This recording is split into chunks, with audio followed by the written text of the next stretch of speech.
It all started when Rizal and his brother Pasiano had a deal, which is to observe life overseas and to prepare to liberate the Filipino people from the corruption and rule of the Spaniards. In 1882, he went to Spain to finish his study of medicine and started Noli Tangere. Then in 1885, Rizal finished his study of medicine. Also, some parts of Noli Tangere was also finished. 2 years later, 1887, he finished Noli Tangere and was published in Berlin, Germany. Some parts of Noli Tangere were removed because of the high cost of publishing, but Maximo Viola helped Rizal to publish 2,000 copies. Here are the books that influenced Jose Rizal to write his novel Noli Me Tangere, one of which is Uncle Tom's Cabin, an English novel by Harriet Beecher Stowe which shows the struggle of black and white Americans that seek freedom. Another book is De la Juif Errant or The Wandering Jew, a French novel by Eugene Sue which talks about anti-Catholicism. Noli me tangere is a Latin word which means touch me not in English and huwag mo akong salingin in Filipino. The Filipino translation became Rizal's basis with his pen name Di Masalang in La Solidaridad. La Solidaridad was the newspaper at that time that published social, cultural, and economic conditions of the Philippines under the Spanish colonial rule. So why did Jose Rizal write his novel Noli Me Tangere? Through his novel, Rizal wanted to show the condition of the Filipinos during the Spanish colonial rule and to express the hopes and dreams of the Filipino people. Another is to disprove the wrong accusations of the Spaniards regarding the Filipinos and the Philippines. Rizal also wanted to express everything about the wrong use of religion which the friars used to corrupt Filipinos back then. Rizal used Noli Me Tangere to describe the suffering and cruelty of the Filipinos due to slavery and poverty. So one of the famous novel of Jose Rizal, the Noli Me Tangere, was dedicated to the country of his people whose miseries and sorrows he brought to light in an attempt to awaken them to the truths concerning the ills of their society. So initially, the novel was planned to cover and describe all phases of Filipino life, but almost everybody wanted to write about women. Rizal even saw his companions spend more time gambling and flirting with Spanish women.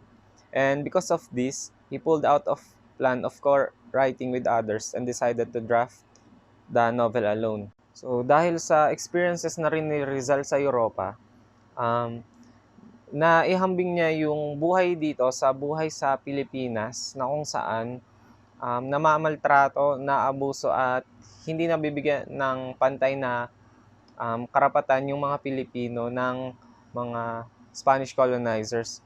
Kaya naman, sinulat niya tong librong to, Noli Me Tangere, para mamulat yung mga Pilipino sa kung ano nga bang tunay at maling ginagawa ng mga Spanish colonizers.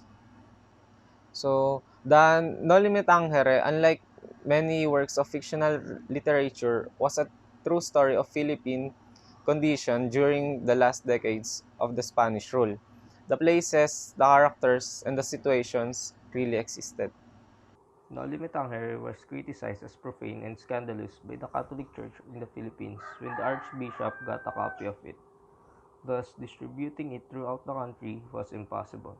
However, there is a man named Jose Maria Basa who is a smuggler at that time and is a member of the propaganda movement.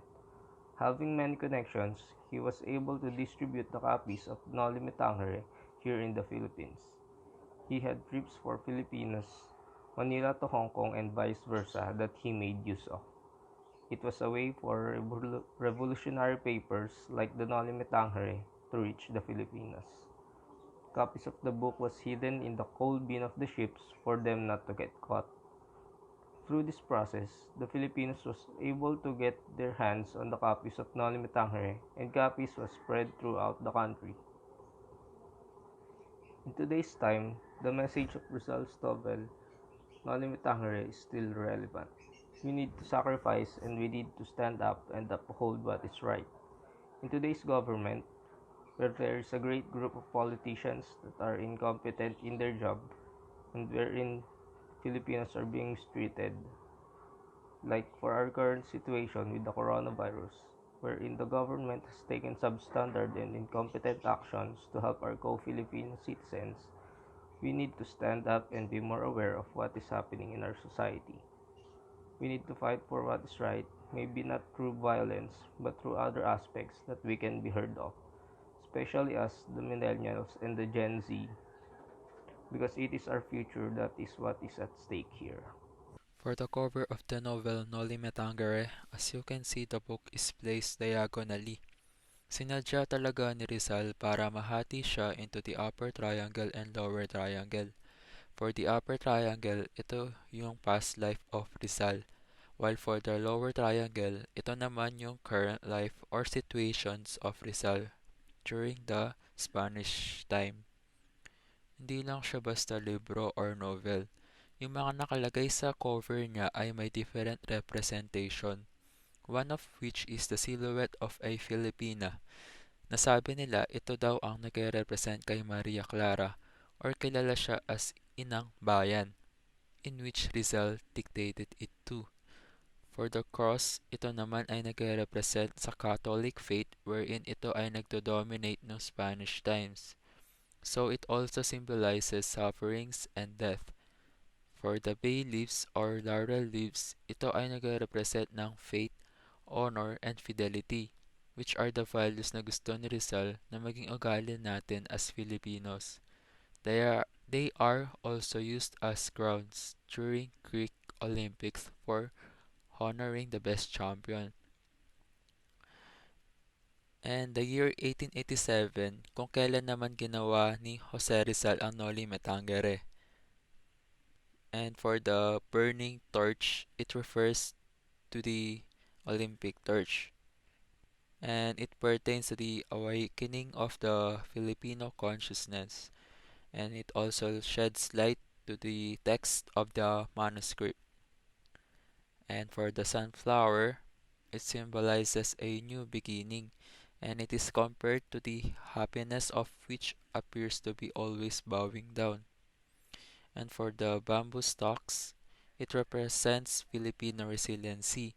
Despite the sufferings, Filipinos can still stand tall and firm. And for the chain and whip, so the chain, it symbolizes slavery and imprisonment. And for the whip, it represents the abuses and cruelties done by the Spaniards and friars as depicted on the novel Helmet of a Guardia Civil. It represents the arrogance of those in authority. So, yung mga authority na yun, yun yung mga Spanish generals na nag-dominate noon and tinitake nila yung advantage ng mga Pilipino. So, ito yung naging symbolizes ng helmet.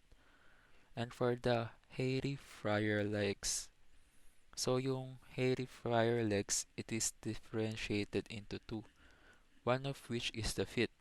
So the feet, it is symbolizes the power of the friars. It is placed on the base of the triangle because without friars, the Filipinos cannot stand on their own. And for the hairy legs, it symbolizes the legend of the wolf. The wolf shape shifts just like how friars hide their true nature and character. And for the Rizal's signature, it shows that Rizal experienced and witnessed the ills and abuses that happened during his time. So parang pinapatunayan niya lang na siya yung gumawa ng libro.